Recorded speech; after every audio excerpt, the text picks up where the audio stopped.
Hi friends, आज मैं एक नर्वस सिस्टम पर काम करने वाली मेडिसिन का रिव्यू करने जा रहा हूं।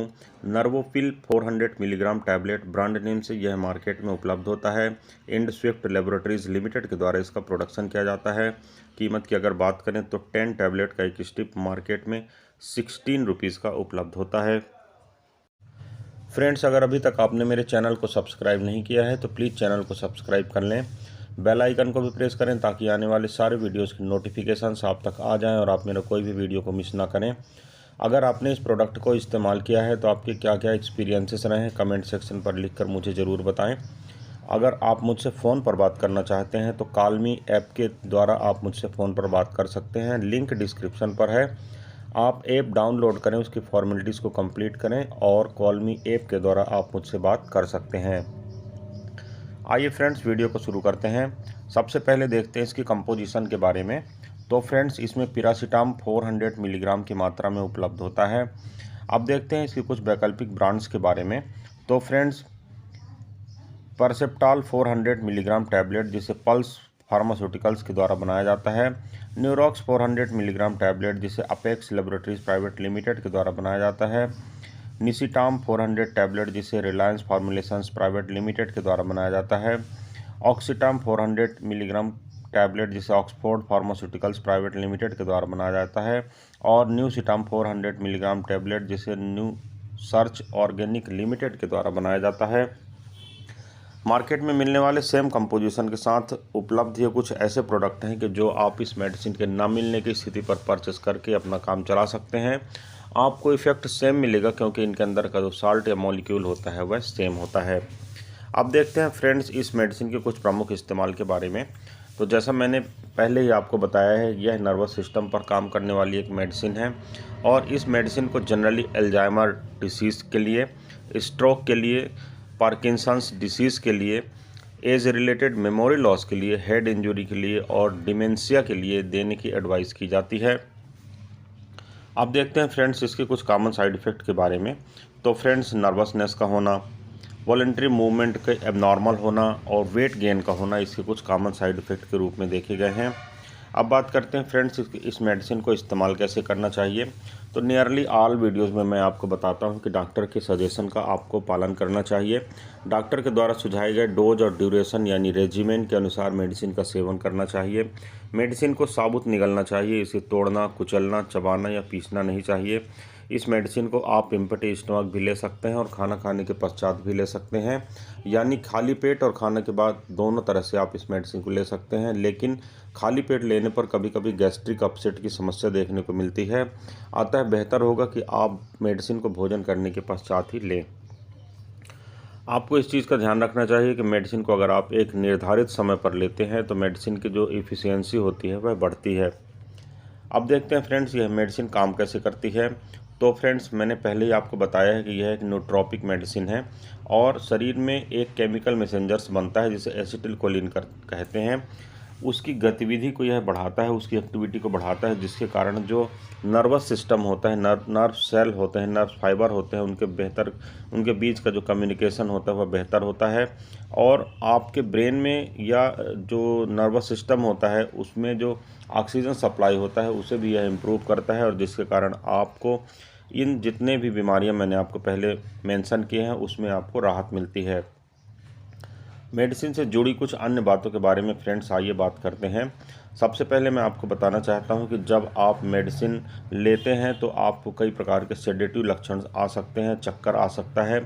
इसलिए जब तक आप इस चीज़ को श्योर ना हो जाएं कि यह मेडिसिन आपके शरीर पर किस प्रकार का वर्क करती है, चूँकि यह नर्वस सिस्टम पर काम करने वाली मेडिसिन है, डलनेस, डिजीनेस के सिम्टम भी प्रोड्यूस करती है।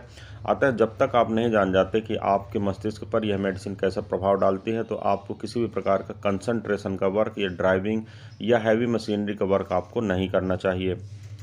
अगर आपको ब्लीडिंग से संबंधित किसी प्रकार की समस्या है, यानी अगर ब्लीडिंग डिसऑर्डर्स आपके शरीर में हैं, ऐसी कोई बीमारी एग्जिस्ट कर रही है, या आप खून को पतला करने वाली कुछ मेडिसिन का सेवन कर रहे हैं, अगर आपके शरीर में कभी पहले क्लॉट बना है या कुछ ऐसी समस्या है, तो आप अपने डॉक्टर से परामर्श करें, उसके पश्चात ही मेडिसिन का सेवन करें, क्योंकि यह मेडिसिन केमिकल इंटरेक्शन करके आपके शरीर पर गलत इफेक्ट डाल सकती है। अगर आप प्रेग्नेंट हैं या प्रेगनेंसी की प्लानिंग कर रही हैं या स्तनपान करा रही हैं तो बेहतर होगा कि आप अपने डॉक्टर से परामर्श करें, क्योंकि ब्रेस्ट फीडिंग के दौरान या प्रेगनेंसी के दौरान आपके शरीर पर कुछ गलत प्रभाव इस मेडिसिन के द्वारा डाले जा सकते हैं। अगर मेडिसिन के लेने के दौरान आपके पेट में लगातार दर्द बनता है, लगातार दस्त आते हैं, लगातार उल्टी होती है, तो आपको अपने डॉक्टर से उचित परामर्श अवश्य करना चाहिए। एक सबसे इम्पॉर्टेंट बात मैं आपको बता देना चाहता हूँ फ्रेंड्स, कि कभी भी किसी मेडिसिन को अचानक से विड्रॉ नहीं करना चाहिए। ख़ास तौर से अगर मैं पिरासीटाम की बात करूँ तो आप जब भी मेडिसिन को विड्रॉ करते हैं या विड्रॉ करना चाहते हैं या छोड़ना चाहते हैं तो आप अपने डॉक्टर से उचित परामर्श करें। उनकी एडवाइस के पश्चात ही आप मेडिसिन को विड्रॉ करें। अचानक से मेडिसिन को छोड़ने से विड्रॉवल सिम्टम आ सकते हैं जो आपकी एग्जिस्टिंग डिसीज़ को, आपकी जो चल रही बीमारी है उसको बढ़ा सकती है और अन्य भी प्रकार की कॉम्प्लिकेशंस का सामना आपको करना पड़ सकता है। अब फ्रेंड्स, अगर आप मेडिसिन का सेवन कर रहे हैं तो जाहिर सी बात है आपको अल्कोहल का सेवन नहीं करना चाहिए। अगर आप अल्कोहल का सेवन करते हैं तो आपके जो साइड इफ़ेक्ट्स हैं वो बढ़ सकते हैं और अन्य भी प्रकार के कॉम्प्लिकेशंस में आप पड़ सकते हैं। अगर आप किडनी रोग या लीवर रोग की समस्याओं से ग्रसित हैं या उनसे किसी प्रकार की प्रॉब्लम से प्रभावित हैं तो आपको बेहतर है कि अपने डॉक्टर से उचित परामर्श करें। यह मेडिसिन लीवर और किडनी पर भी गलत प्रभाव डालती है, अतः आप परामर्श करें तो आपके लिए यह अधिक बेहतर होगा। अब फ्रेंड्स, इस मेडिसिन से जुड़ी कुछ अन्य बातों के बारे में बात करते हैं कि मेडिसिन को जो लेने का सही तरीका होता है वह मैं आपको बताना चाहता हूं कि आप मेडिसिन की एक टैबलेट को भोजन के साथ या बिना भोजन के पूरे एक गिलास पानी के साथ निगलना चाहिए। इस मेडिसिन को तोड़ना या पीसना नहीं चाहिए। अगर आपको किसी प्रकार की प्रॉब्लम होती है मेडिसिन को लेने में तो आपको अपने डॉक्टर से इस बारे में समस्या का समाधान करना चाहिए। अब फ्रेंड्स, कभी कभी यह पूछा जाता है कि ऐसे कौन कौन से लोग हैं जिन्हें इस मेडिसिन को लेने से बचना चाहिए। तो आपको मैं बता देना चाहता हूँ फ्रेंड्स कि अगर आपको इसके किसी भी कंटेंट से एलर्जी है, यानी पिरासीटाम या इसके बनने वाले किसी भी प्रकार के जो घटक तत्व रहते हैं, इनसे अगर किसी प्रकार की एलर्जी है तो आपको इस मेडिसिन का सेवन नहीं करना चाहिए। इसके अलावा भी मैं बता देना चाहता हूँ कि अगर आपकी किडनी सीरियसली डैमेज यानी गंभीर रूप से काम करना बंद कर रही है, किडनी फेलुअर हो रही, तो भी आपको मेडिसिन को नहीं लेना चाहिए। अगर आपके मस्तिष्क में किसी प्रकार का हेमरेज हो रहा है, जिसे सेरिब्रल हेमरेज के नाम से जानते हैं, तो भी आपको इस मेडिसिन का सेवन नहीं करना चाहिए।